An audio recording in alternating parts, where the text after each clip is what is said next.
भरदिवसा गोळीबाराने कोल्हापूर हादरले. रेकॉर्डवरील गुन्हेगार सूरज साखरे गंभीर जखमी.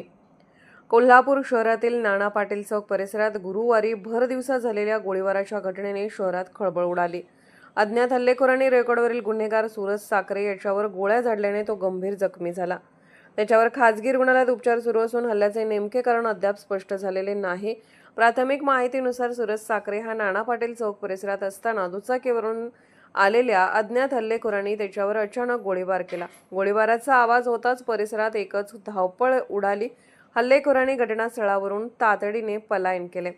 रक्ताच्या थारोळ्यात पडलेल्या साखरेला नागरिकांच्या मदतीने तातडीने रुग्णालयात दाखल करण्यात आले. त्याची प्रकृती गंभीर असल्याची माहिती मिळत असली तरी याबाबत पोलिसांकडून अधिकृत दुजोरा देण्यात आलेला नाही.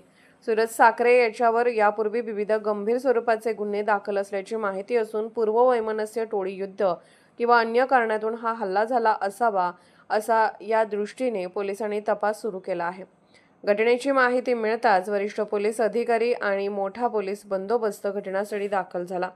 परिसरातील सीसीटीव्ही फुटेजची तपासणी सुरू असून फरार हल्लेखोराचा शोध घेण्यासाठी विशेष पथके रवाना करण्यात आली आहेत. या घटनेमुळे नाना पाटील चौक परिसरात काही काळ तणावाचे वातावरण निर्माण झाले. पोलीस ऑफ इंडिया न्यूज चॅनलला लाईक करा, शेअर करा आणि सबस्क्राईब करा.